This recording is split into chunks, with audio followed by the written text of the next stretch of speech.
So, tayo po ay babalik sa Matthew 6. Ito po ay isa sa parte ng mga sermon po ng Panginoong Jesucristo at nais ko po ipakita sa inyo ang aking takeaway dito. So, kung niyo pong naalala, isa po ito sa ating pinag-aralan when we were told sa pamagitan ng pag-aaral ng salita ng Diyos na ang Diyos dapat ang ating maging prioridad. But we are going back here sapagkat hindi lamang po isa o dalawa, kundi napakaraming yaman ang ating pwedeng makita, ating maging takeaway mula po sa sermon po ng Panginoong Jesucristo. Ang magiging pag-aaral po natin ay mula po verses 25 hanggang verse 34. Kaya po, challenge ko po kayo to keep your Bibles open and be ready sa pagbasa po nito.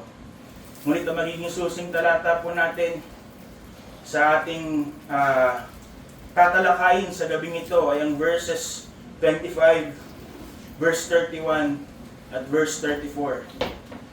Verse 25, verse 31, at verse 34. Kung inyo po nakuha yun, sumagot po ng malakas na amen. Amen. Akin po itong babasahin at sundan po ninyo mga paningin. Verse 25. Sabi po ng Panginoong Jesus, "Therefore, I say unto you, take no thought for your life, what ye shall eat, or what ye shall drink, nor yet for your body, what ye shall put on. Is not the life more than meat, and the body than raiment?" Diyan po tayo in verse 31. "Therefore, take no thought, saying, what shall we eat? Or what shall we drink? Or wherewithal shall we be clothed?" And finally, verse 34. "Take therefore no thought for the morrow, for the morrow shall take thought for the things of itself. Sufficient unto the day is the evil thereof." Purihin po ang Panginoon sa pagbasa po ng kanyang salita. Amen. Kaya niyo pong simulan ko sa isang ilustrasyon na nawa ay marami sa ating pamilya, sapagkat hindi po minsan na nagamit na po ito ng ating pastor sa pulpitong ito. So sabi po sa isang kwento, si kamatayan daw po ay pumunta sa isang malaking bayan. At may tao nakakita po sa kanya, kaagad po siyang nakita sapagkat iba yung kanyang itsura. Yung ating typical na idea ng kamatayan. So kaagad po siya, kahit siya'y takot, yung lalaki ay lumapit. At kaagad tinanong po siya, tinanong si kamatayan, "Ba't ka nandito? Anong gagawin mo sa bayan namin?" Sabi ni kamatayan, sa boses na tingin natin, kung para natin imagine yung figure ng kamatayan. Sabi niya, "Nandito ako upang pumatay ng 5,000 kaluluwa." Natakot yung lalaki. Kaya ang ginawa niya, tumakbo siya sa kanyang bayan. Kaagad niya yung pinamalita, paparating si kamatayan. Kukuha siya ng 5,000 kaluluwa mula sa bayan na ito. Ito'y babala, kayo'y mag-ingat, magtago. Kaya kaagad na nagpanik ang mga tao. Yung kanya pong balita ay kaagad na naabot ang bawat sulok ng malaking bayan na iyon. So the city locked its gates. Lahat ng mga bata ay tinago. At lahat sila'y nananalangin na naway sila'y lampasan ni kamatayan. And days had passed. At natapos na po si kamatayan sa kanya pong trabaho. And when that day had ended, binilang po nila yung mga patay sa kanilang bayan. At ang total po ay 50,000 na tao. Yung tao po na unang nakakita kay kamatayan, nakaligtas. So hindi po siya nasama dun sa 50,000. Yung unang takot, ngayon po siya galit. Nakita niya palabas na si kamatayan sa kanila pong bayan, kagad niya pong siya kagad na tumakbo, nilapitan, at kanyang kinumpronta si kamatayan. Sabi niya, "Sinungaling ka! Sabi mo 5,000 lang kukunin mo. Bakit 50,000 yung namatay sa amin?" So, saglit na nanahimik si kamatayan, at siya'y sumagot din po. Sinagot niya yung tao na nagwe-question sa kanya. Sabi niya, "Kaibigan, totoo ang aking sinabi, totoo ko sa aking salita. 5,000 lamang ang aking kinuha. And fear took the rest." Si takot, siya yung pumatay sa 45,000. And how true is that? From ages and ages past, ilan po ba talaga ang mga naapektuhan na matindi o namatay dahil sa takot, higit sa kagutuman, higit sa mga plagues, o higit sa mga gera. Fear has plagued humanity since the beginning. At ang katotohanan po, ito ay our tendency. As we grow older, mas dumadami yung ating takot. Naalala ko nung bata ko, napakadali ko lang kumuha ng mga hantik. Kung alam niyo po yung mga hantik, yung malalaking langgam, kinakamay ko lang. Tapos pinaglalaban ko pa sila. Ngayon hindi ko na po mahawakan sapagkat alam ko na yung dangers ng mga hayop na yun. Nung high school ako, kadali kong dumampot ng malalaking palaka. Ngayon kahit yung malaliit na palaka, hindi ko na kagad hahawakan ng walang pag-iisip. As we grow older, we fear more, we worry more, we become anxious about many things. And bakit po? Sapagkat ito po ang human tendency of a fallen heart. To be fearful, to be anxious, to worry, to be consumed by worry. Kaya nga po, kung ating pong susuriin ang Biblia at hahanapin what is the most prohibited, ano po yung most repeated prohibition ng Panginoong Hesus in the Gospel, ano yung ibig sabihin natin? Yung mga do not or don't, yung kanyang pagbabawal, ano yung pinaka madalas niyang inuulit na ipagbawal sa kanyang mga disipulo? Ano po yung kataga na kanya pong madalas na sambitin, pinakamadalas na sambitin sa kanya pong mga disipulo? At yung susunod po doon is far second. That divine prohibition repeated more than any other ay mga katagang fear not. Huwag matakot.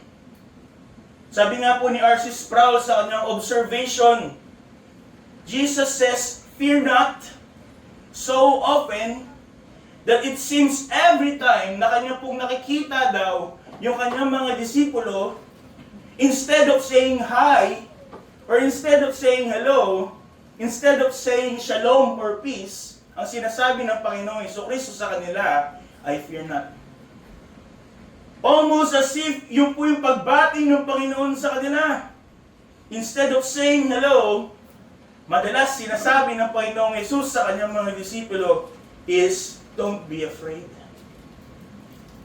At pinapakita lamang po dito the natural tendency, the natural predisposition ng tao to fear. Takot sa mga bagay na hindi natin alam. Takot sa mga bagay na alam natin.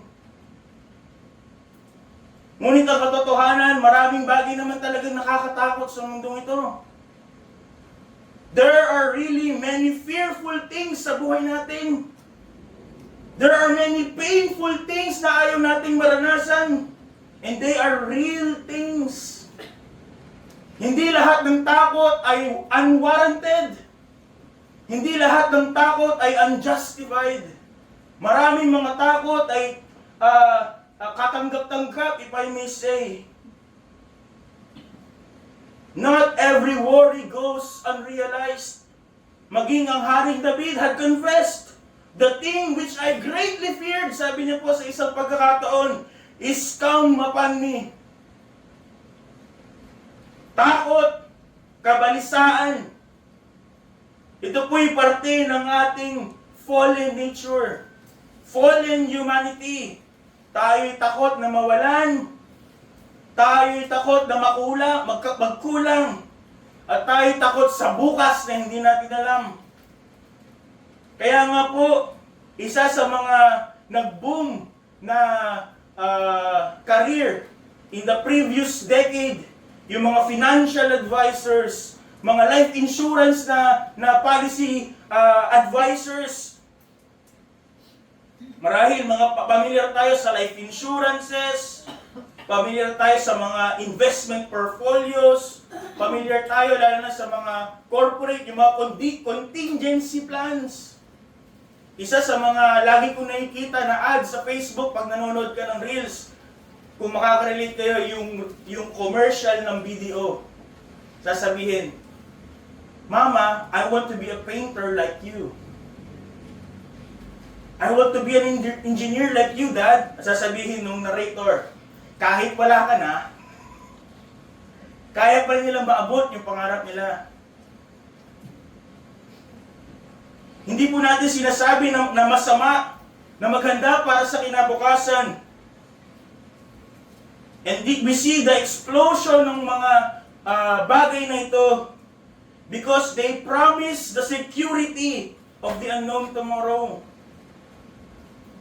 Again, hindi po natin sinasabi na dapat hindi tayo maganda. There is wisdom in preparation, yes. But beneath it often lies. Ano po? May kita natin. Yung takot na puso. Our heart anxious about life. About necessities. About the future. Ito po mga takot na ito ay tama lang dapat na katakutan, if I may say. But these are the fears that the Lord had addressed sa kanya pong sermon in the mount. At ikuin niyo pong titingnan, hindi po siya nagsalita with empathy na sinasabi niya, okay lang yan. Katanggap-tanggap yung takot na yan. He did not pat yung disciples in the back and he tells them, it's okay, it's fine, I understand. Ngunit 3 beses niya pong sinabi, do not be afraid. 3 beses niya sinabi in different forms. Take no thought. Therefore take no thought. Take therefore no thought. Walang soft consolation, but a direct rebuke, a direct command. 3 beses sinabi, take no thought. Ano pong nais sabihin ng Panginoon in our layman term? Huwag kang matakot. Huwag kang mabalisa. Not even in the necessities. Not even in the warranted fears na maaari natin masasabi. Again, this is not suggestions, mga kapatid. If I may say, these are confrontations. Ang mga salita ng Panginoon, though there is comfort, but He delivered it in a corrective manner. Never can we see that Christ validated any fear. Ano pong delivery ng Panginoon? He rebuked yung mga disciples who are fearful. At hindi niya po kinailangan i-sugarcoat what worry is. Ano yung pagkabalisa? Sa ating pag-aaral, we will see that worry is sin. Ito'y kasalanan. At ang panawagan po ng Panginoong Yesus ay tumalikod, talikuran ng kasalanan ito. Yes, it is our predisposition to fear. Our tendency. Normal sa ating matakot. It is our tendency to worry. Ngunit malinaw po ang sinasabi ng Panginoon. That is your predisposition. But it must be reformed. It must be changed. This tendency must be transformed. Kaya po sa gabing ito, the biblical principle about money or about wealth na ating pag-aaralan is we have to have the reformed predisposition. Binagong tendencies. Binagong attitude.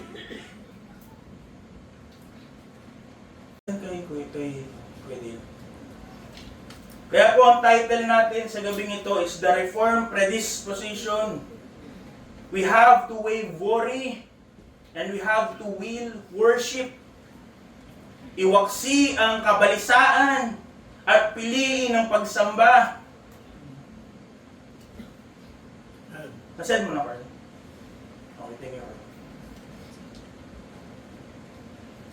So the first point sa gabing ito is we have to notice the worry to dispose. The worry to dispose. Nakuha niyo po? Ang salita pong kabalisaan o worry ay galing po sa Greek word na merinao, na ang ibig sabihin is to be pulled apart, to be divided. Ikaw ay hatakin in different directions. Ikaw ay hati-hatiin. Yun po ang larawan ng pagkabalisa. Ang pagkabalisa po ay para kang hinahati sa maliliit na piraso, iba't ibang piraso. It is the image of a soul stretched in every direction. Ito po ay pusong watak-watak by competing emotions, iba't ibang takot, iba't ibang mga pag-iisip, iba't ibang mga bagay. It is a mind imagining countless scenarios of what might be. Again, there are mga takot that are justifiable. May mga takot that are justifiable. Concerns about our health, about our life, sa ating ikabubuhay, sa ating kinabukasan. But these are the exact areas na ating po, kung niyo po inunawa ang ating pagbabasa, na sinasabi po ng Panginoong Yesus na huwag po dapat tayong mabalisa sa mga bagay nito. Such worry about life, about necessities, and about tomorrow. Those are among the things that we have to dispose. Yung worry about those things. So again, yung title po ng message for tonight,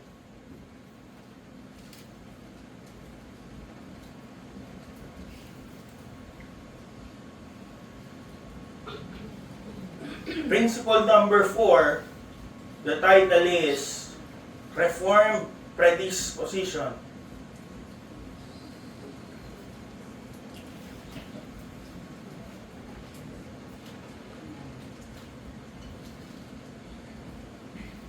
Hindi pa. So makikita po natin kung ating uunawain ang sermon po ng Panginoong Yesus, that worry is not a minor weakness. Hindi to maliit na bagay. Hindi to kahinaan lang. It is a major offense. Ito po'y kasalanan that strikes at the very heart of who God is. Sa tuwing tayo nababalisa, ating kine-question ng pagiging soberano ng Diyos. Kine-question ng kanya pong kabutihan, ang kanya pong karunungan, at ang kanya pong katapatan. So tonight, ang title po is The Reform Predisposition. Ang subtitle ay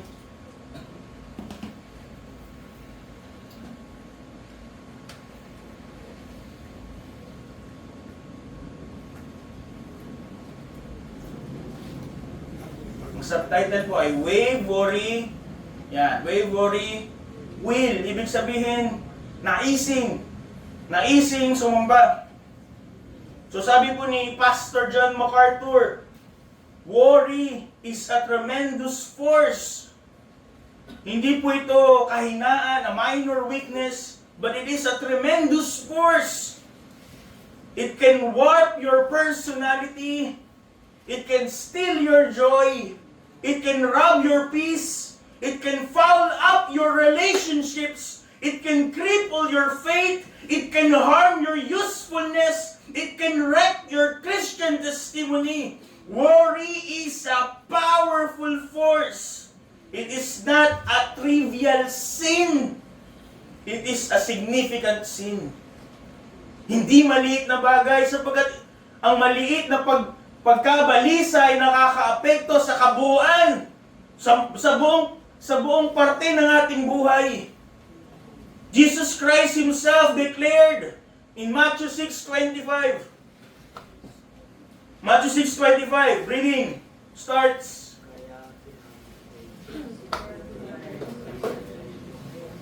Buksan Bible. Ready? Nandiyan na po. Again, ang pag-aaral po natin sunod-sunod ng mga verses 25 to 34. So in English, ready? Begin. Therefore I say unto you, take no thought for your life, what ye shall eat, or what ye shall drink, nor yet for your body, what ye shall put on. Is not the life more than meat, and the body than raiment? Ang sinasabi pong life dito, buhay, ay yung the very breath, yung ating hininga. Galing ko sa root word na katulad ng root ng psyche. The very breath that God gave us. But first, again, hindi po sinasabi ng Panginoon, huwag magtrabaho, huwag magplano. Ngunit ang kanya pong nire-rebuke dito is yung anxious obsession.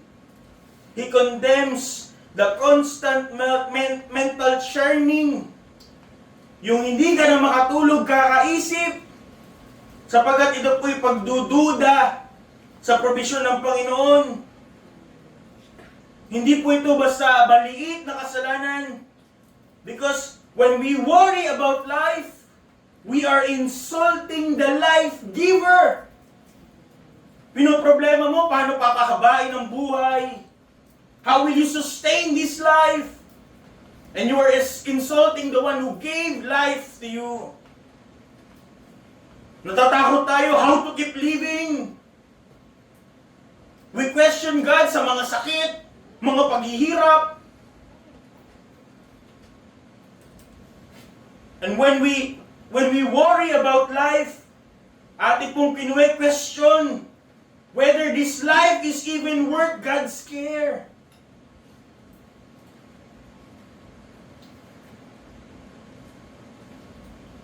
Minamalit natin yung mga masigit na mga blessings sa Panginoon for what? For the lesser needs. Isn't the body more than raiment? Isn't life more than meat? Ngunit yung mga trivial, maliit na bagay, enough para sa atin ay magduda sa Panginoon. Yung po ginagawa ng pagkabalisa. Ngunit ang katotohanan, kung ang Diyos ang nabigay ng buhay, He will sustain it. He can sustain it. O verse 26, sabay-sabay po ulit. Reading, begin. Behold the fowls of the air, for they sow not, neither do they reap, nor gather into barns, yet your heavenly Father feedeth them. Are ye not much better than they?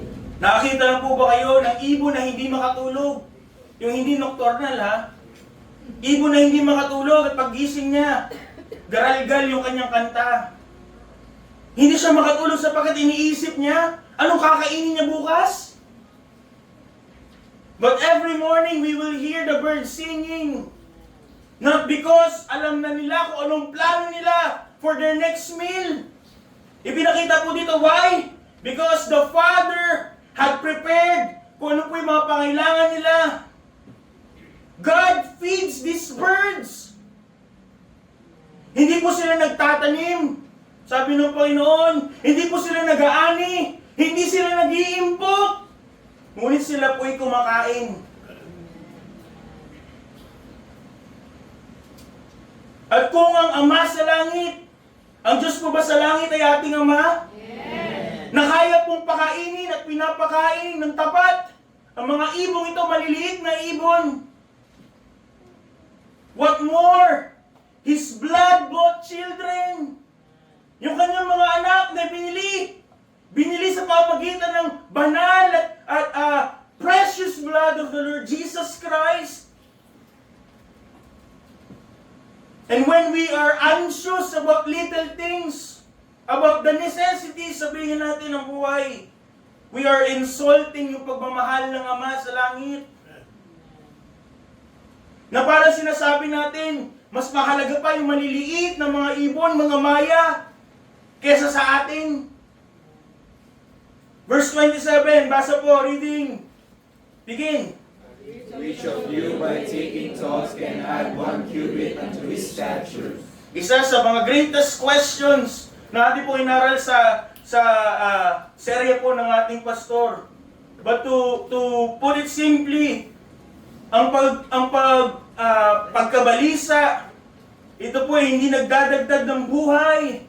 Medically and scripturally, ito po ay napatunayan that worry shortens your days. Hindi nakakapagdagdag ng height. Hindi rin nakakapagdagdag ng iyong lifespan. Worry consumes your strength. It weakens your body.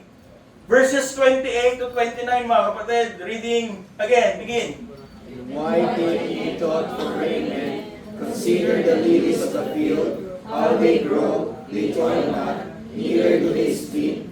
And yet I say unto you, that even Solomon in all his glory was not arrayed like one of these. Hindi po sinabi ko anong klaseng bulaklak, but consider the field. Maaaring mga damo lang yan na namumulaklak.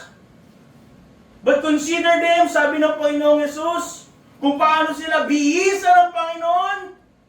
Kahit si Solomon, ang pinakamayaman, pinakamakapangyarihang hari, hindi kayang itumbas, ihambing yung kanyang mga robes, his majestic clothes, on how God had clothed these insignificant creatures.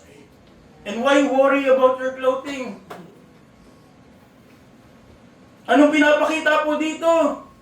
If we look around, makita natin God had sustained these little creatures more insignificant than us.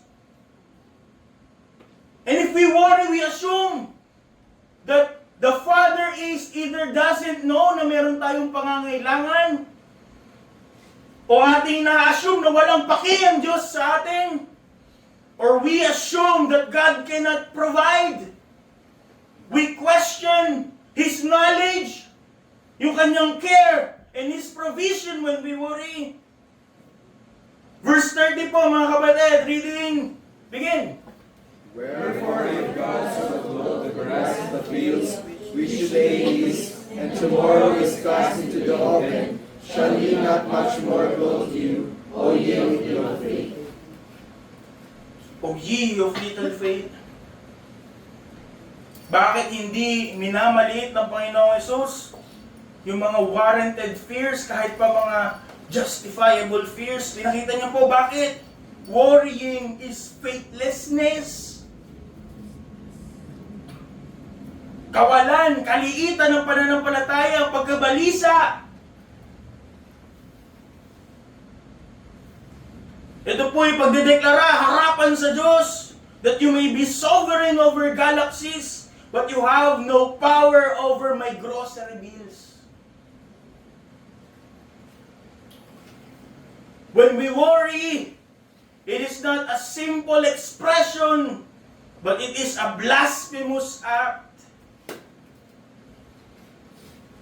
Verses 31 to 32 po. Reading, begin.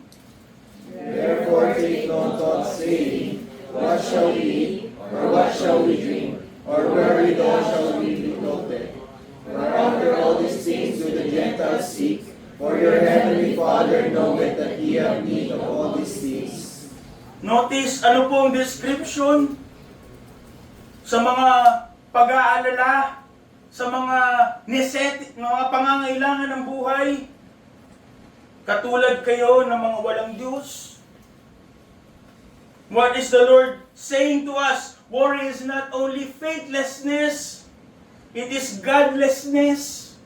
Umaakto tayo na parang walang Diyos. Katulad ng isang theologian, sabi niya po, worry is practical atheism. Hindi mo man sinasabi na walang Diyos.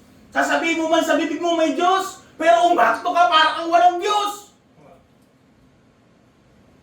Sasabihin mo na nananampalataya ka sa probinsya ng Diyos, pero bakit lumalabas sa bibig natin, ngawa, iyak, paghingi, pagdududa about the unknown future. At wala tayong kinaibahan sa mga walang Diyos. But the thing is, it is understandable for the heathen to worry. sapagkat sila po ang tunay na wala. They have nothing but themselves. E tayo, mananampalataya? And we worry? Why? God is your God. And finally, tinapos ng Panginoong Jesus itong segment na ito about worrying in verse 34. Verse 34 po. Basa ulit. Reading. Begin. Take therefore no thought for the morrow shall take thought for the things of itself. Sufficient unto the day is the evil thereof. Ano po ang sinabi? Yung bukas, may problema. So anong klaseng pamumuhay ang gusto mong gawin? Yung problema bukas, gusto mo rin dalhin ngayon. Parang yung mga vloggers na sasabihin, what would you like to do to this? Sasabihin mo, double it and give it to another person. Tatanungin ka, ano gusto mong gawin sa trouble bukas? Kunin mo, ilagay mo ngayon. And sabi po ni John MacArthur, it is a graceless kind of living. May biyaya ang Diyos para ngayon. Pero, anong gagawin mo? Hindi sapat sa iyo yung biyaya ng Diyos. Kukunin mo yung hirap para sa bukas. Hindi ka kontento sa hirap, sa biyaya ng Diyos para sa hirap ngayon. Kukunin mo yung problema sa bukas.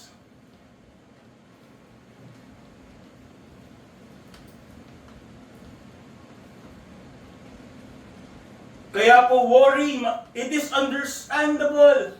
Kung ating uunawain in these passages, ano po ang sinasabi ng Panginoon, how He describes worry. We will see that worry is not again mere emotional weakness. Hindi ito basta pakiramdam lamang. Hindi basta ito kahinaan lamang. It is a rebellion.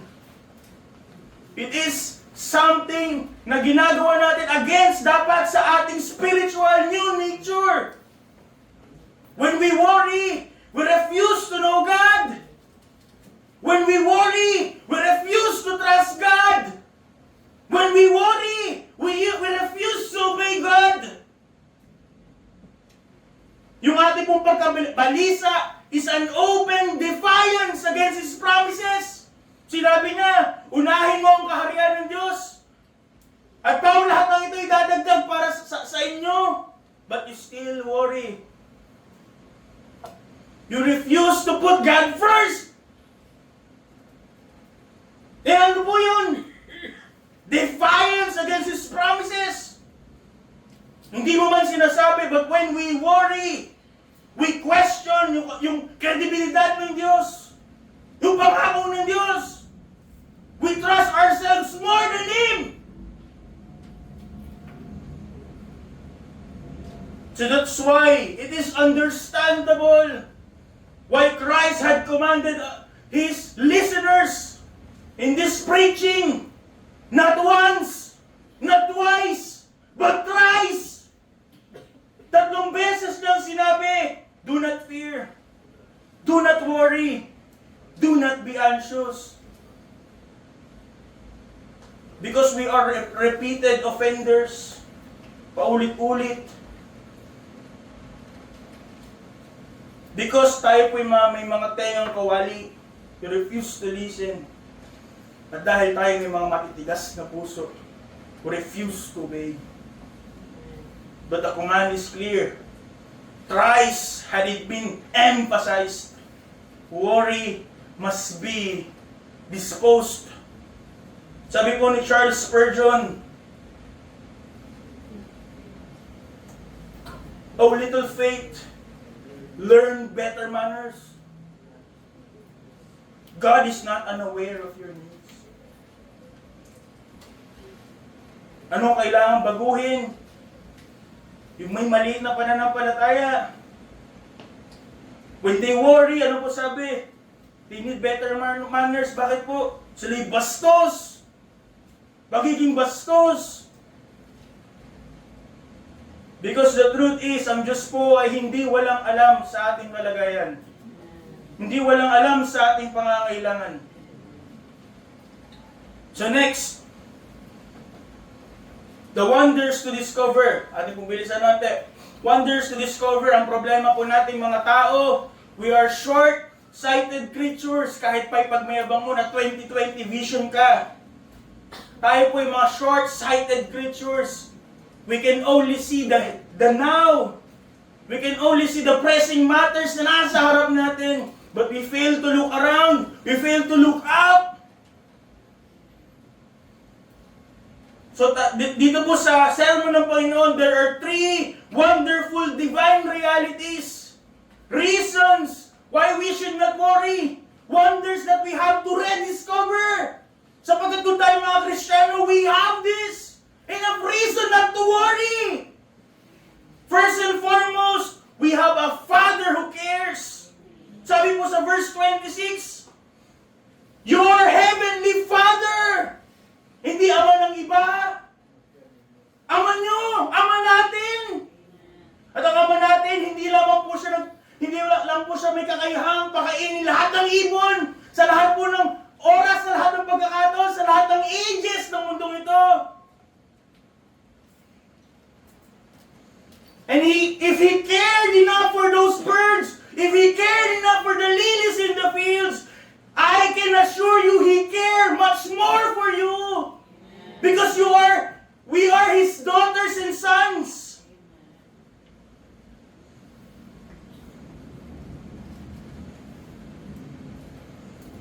Sabi sa Psalms 104:27, sabi ng salmista, This wait all upon thee, that thou may give them their meat in due season. O mga hayop daw po, hindi po sila nag-aalala because they wait on God's provision. In Psalm 145 verse 15, The eyes of all wait upon thee, thou givest them their meat in due season. Psalm 147:9, He giveth to the beast His food, and to the young ravens which cry. Kahit po si Job, kanya pong isa sa kanyang mga declarations in Job 38:41, who provided for the ravens his food when his young ones cry unto God. Ito po hindi tanong na naghahanap ng kasagutan, but it is a rhetorical question, a declaration. It is God who provides for their needs. At ang Diyos na kaya mag-provide in all their needs is your Father.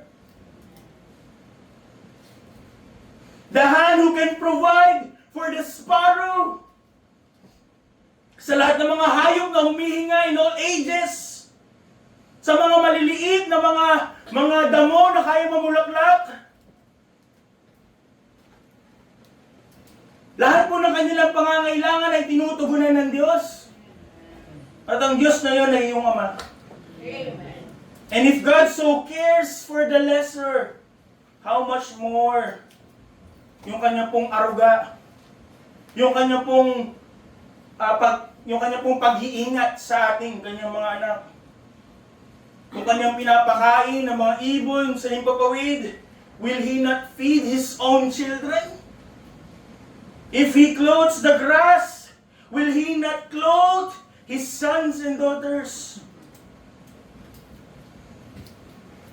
Kaya po ang conclusion ng Panginoong Jesus in this section in verse 30, Wherefore if God so clothe the grass of the field, which today is, and tomorrow is cast into the oven, shall He not much more clothe you, O ye of little faith? Si Rabbi Simeon po, yung kanya pong remark on this part, ang sabi niya po, sa kanyang buhay, basahin niyo po. Ready? Read. In my life, I have never seen a stag as a dryer of fields, or a lion as a porter, or a fox as a merchant, yet they are all nourished without worry. If they who are created to serve me are nourished without worry, how much more ought I, who am I created to serve my Maker, to be nourished without worry? Kung yung mga hayop na ginawa para maging katugunan sa ating mga pangailangan, yung mga halaman na ginawa para maging katugunan sa ating mga pangailangan, ay hindi nababalisa sapagkat ang kanilang mga pangailangan ay pinupunan ng Diyos. How much more us? Created after God's own image, made to serve God. dapat tayo rin po katulad nila ay hindi mag-alala sa ating mga pangangailangan. We will be nourished. We should be nourished without worry.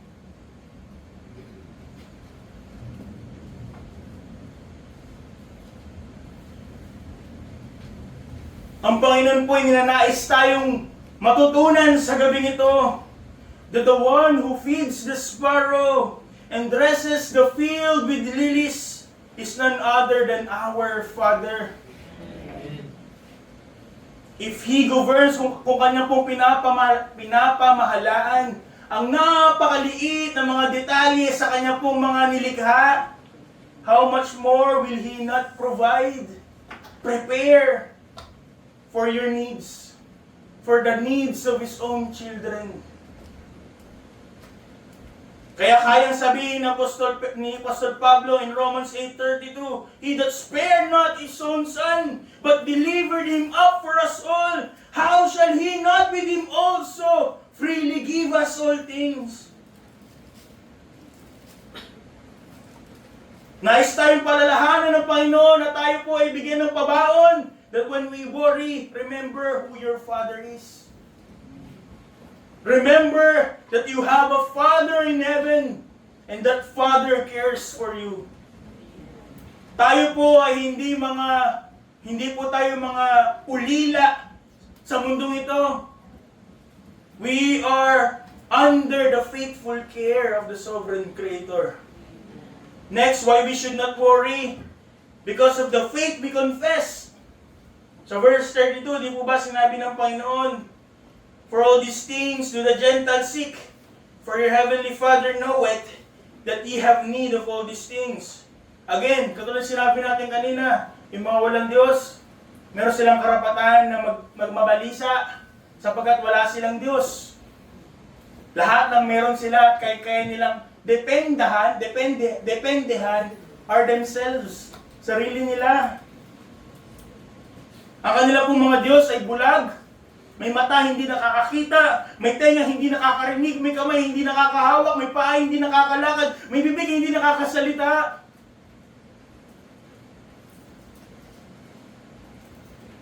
But we are believers. Unlike them, tayo po yung mga mananampalataya. And the issue here, and the big deal here, is not our faith, but the object of our faith.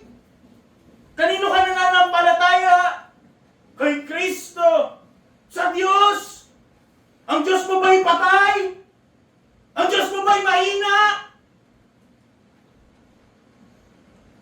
It is understandable if unbelievers scramble in panic at first sign of trouble. Ngunit hindi po nararapat sa mga mananampalataya to worry. Because we can rest on God's providence. Sila po'y nabumuhay sa pamamagitan ng paningin. Hindi po dapat tayo katulad nila makikitaan ng mga kabalisan because we do not live by sight, we live by faith. Yung kanilang mga nais, kanilang po mga goal are temporary worldly things. Ang ating mga hinahabol are eternal. Things that matter in eternity.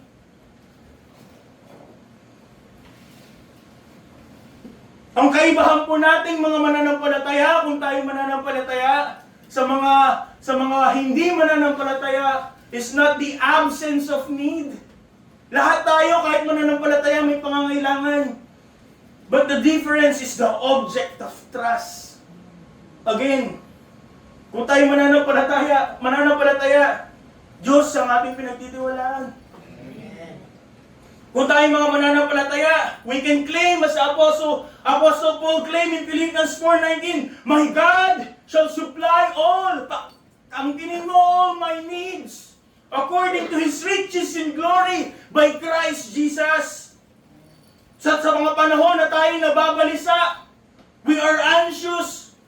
We can claim 1 Peter 5:7, I can cast all my cares upon Him, for He careth for me. Kaya hindi po dapat, it is uncharacteristic of believers to worry.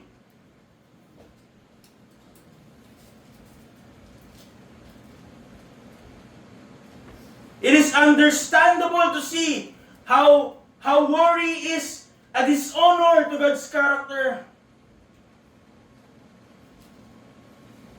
Especially if we claim that we are believers.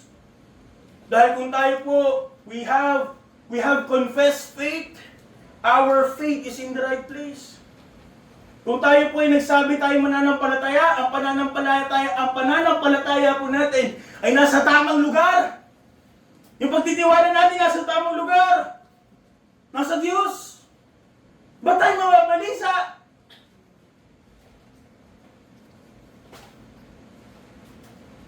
The hand who feeds the sparrow, the hand who arrayed the lilies, the hand who sustained the universe, hanging them in balance, is the same hand na humahawak sa'yo, nag-iingat sa'yo.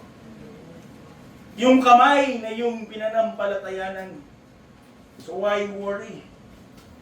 And finally, a wonderful divine reality. There's a future na unknown, but that future is controlled by God.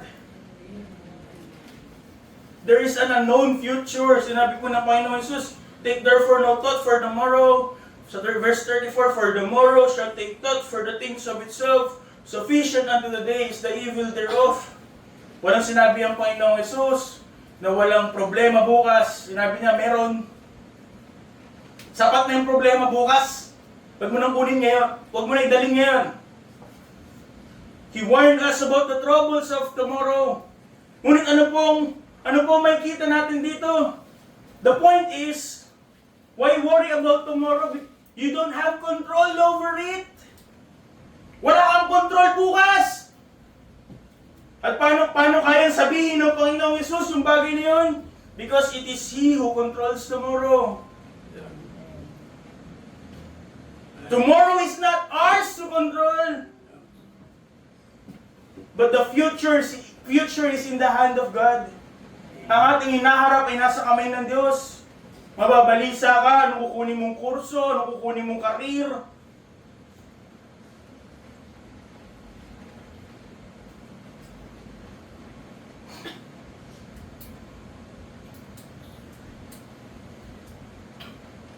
Naalala ko sa isa sa mga nabanggit ni Pastor Fermin last year sa camp about legacies.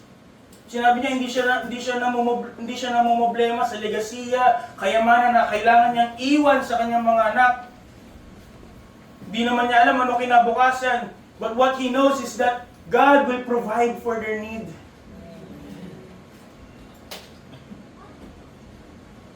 We have to understand na ang Diyos po ay hindi lang Diyos kahapon. Hindi lang po Diyos ngayon. Kundi Diyos din po ng bukas na hindi po natin alam kung anong mangyayari. Bukas na wala tayong kontrol. And the same grace that sustained us yesterday, nakita natin, we have enough grace that sustained us today and will sustain us until 11:59 p.m. At pag dumapit na yung hating gabi, midnight, new grace is available for us. Kaya nga isa sa paborito natin mga verses, Lamentations 3:22 to 23. It is of the Lord's mercies that we are not consumed, because His compassions fail not. They are new every morning. Great is thy faithfulness. Meron din ba tayong pinangahawakan na assurance katulad po ng writer ng Hebrews, in Hebrews 13:8, that Jesus Christ is the same yesterday, today, and forever? Yun din po ba pinapanghawakan natin? That the Son of God is immutable? Hindi nagbabago? If so, ang Diyos mo'y parehas pa rin bukas. Why take thought of tomorrow? Maaaring hindi mo makita bukas ang araw, sapagkat marahil dumating na yung bagyo, ngunit ang biyaya ng Diyos ay nandun. Maaring hindi mo mapigil yung tagas ng bubong. Wala kang kontrol kung saan tutulo. Ngunit ang Diyos controls everything, even the unknown tomorrow. And as long as we live, sabi po sa Deuteronomy 35:25, as our days, so shall be our strength.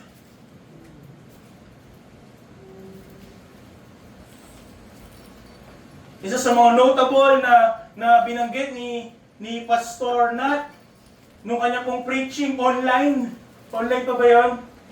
Sinabi niya na ang Diyos, kung may plano pa sa'yo, immortal ka, sabi niya. He will sustain you as long as He has plans for you. Then why worry about the future? Meron siya sapat na biyaya para sa bukas. Bakit natin katatakutan ng katakot-takot na bukas? Kung bago pa tayo dumating sa bukas, nandun ang Diyos. Matatakot tayo sa katakot-takot na bukas. Kung ang katakot-takot na bukas ay hawak-hawak ng Panginoong makapangyarihan. Finally, we are called to drop worries.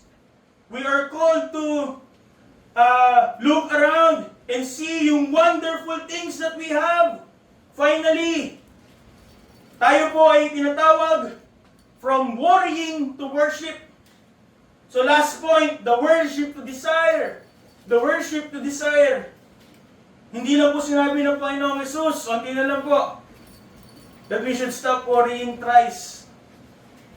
Part of the climax of this segment of his preaching is that He calls us to start worshiping instead of to be anxious.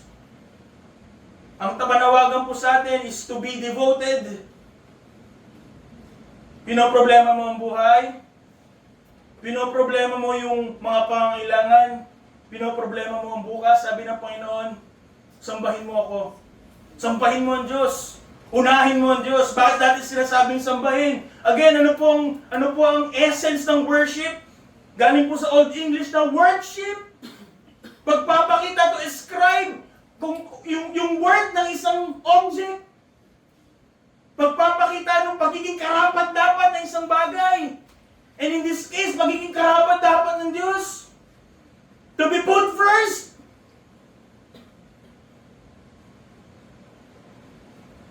Pinapaalalahan natin tayo in our second preaching. Christ has called us to reorder our lives. Tayo yung mga matatakotin. Tayo mga mababalisa. Sabi ng Panginoon, reorder your life.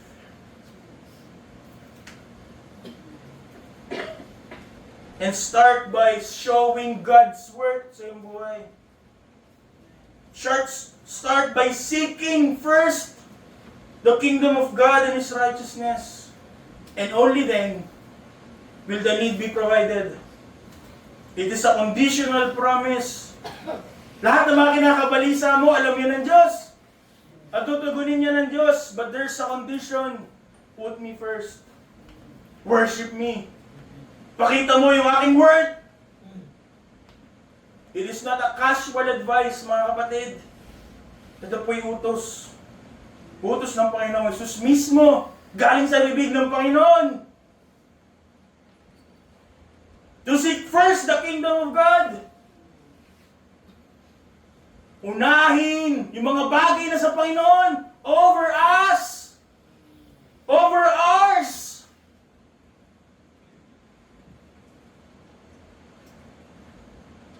What is our highest pursuit? Must be God. His will. His ministry, His work. Hindi tayo maghahanap ng balance. Ano sabi ng Panginoon? You have to put me first. Amen. Hindi tayo maghahanap ng ikigai. Mga kapatid, kung alam niyo yung ikigai, balance sa lahat ng aspeto ng buhay. That is not for Christians. Anong sabi? Ako dapat, sabi ng Panginoon. You don't find balance in this world. You put me first. In everything. In all the time. You worship me all the time.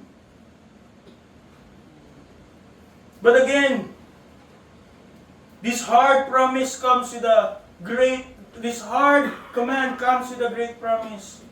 Lahat ng pangangailangan mo, tutugunan. So why worry? All you have to do is worship.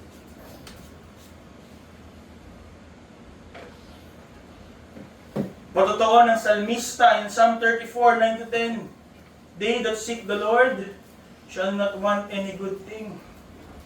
Sinabi ni Haring David in Psalm 37, verse 25, I have not seen the righteous forsaken, nor his seed begging bread.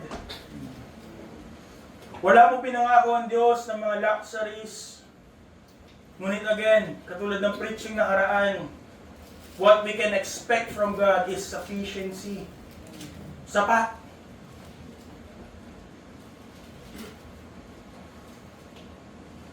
He did not promise a life of ease, but He promised you He will be faithful in His promises. He did not promise abundance, what He promised is that we will have enough.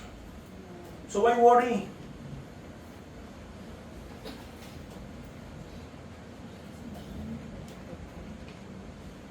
In this, sa ating pag-aaral, have we seen what worry does in our lives? Pinapalit ang Diyos. But worship will magnify God in our lives. Kung tayo natatakot, bakit tayo nakatingin lamang sa kung anong nakikita natin in front of us? Nakakatakot na hindi natin kaya. Bakit tayo natin nasasabi na hindi natin kaya? Because we are looking inward in our own strengths. But faith looks upward sa Diyos ang tuon. Ang pagkabalisa po divides the heart. But if we focus to adore the great nature of our Lord, of God, lahat yung ating puso, lahat ng ating kinakabalisa, our heart broken into pieces in all places, if we focus on God, adoration will unite that heart. Saan po? Sa trono ng Diyos. In the throne of God. Lahat ng mga takot ay may iibsan sapagkat busy to look upon the goodness and greatness of our God. So to seek first His kingdom, ang ibig sabihin po nito is we have to trade panic for praise. Tayo pinapanawagan ng Panginoon to trade fear for faith and to trade worry for worship. Mga kapatid, kaya niyo kung tapusin ko dito, it is natural in us to fear, to worry, to fret over life, to fret over needs. Yung conclusion niya. Labas mo na. Natural sa atin matakot. Ito'y parte, epekto ng ating makasalanang puso. To measure the world in what we see, by what we see, and to trust ourselves rather than God. Ngunit, ang utos po ng Panginoong Yesus is to confront this tendency. Hindi mo sasabihin, tao kasi ako eh, kaya ako takot. Sabi ng Panginoon, confront this tendency, and He calls for complete reformation. Palitan, transformation. He commands us to waive worry and to will worship. Ating itoon yung mga bagay, yung ating mga mata, hindi sa mga alon na nasa paligid, kundi itoon sa Panginoon. Not on our needs, but on our Father which is in heaven, who provides for the needs of the lesser beings. Itoon ang ating paningin sa Ama who knows all our needs. and has the power and resources to provide for it. To trust that Father who not only has the provision for now, but has the provision for tomorrow, but the matter of fact is, He holds even tomorrow.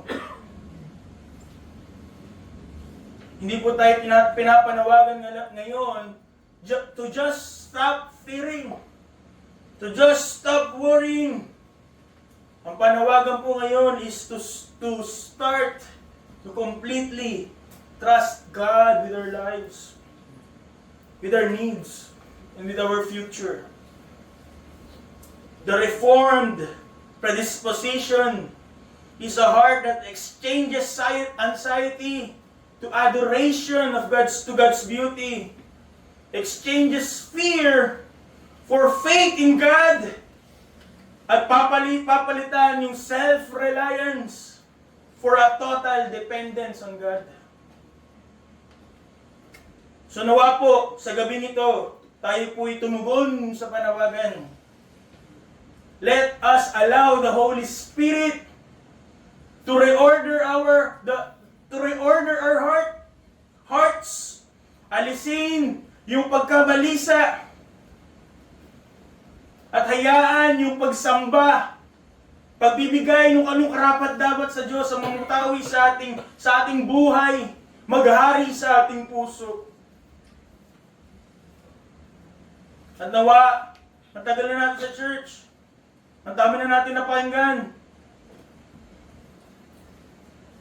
Ngunit ang panalangin ko for each and every one of us to finally realize na kung tayo ay sa Diyos, lahat ng takot ay mapapawi. Every fear is silenced. Kung tayo nasa Diyos, lahat ng pangangailangan ay matutugunan. At lahat ng mga bukas na hindi sigurado is secured in His hand. Ito po ang salita ng Diyos. Tayo po yung tayo. Tayo po ay manalangin.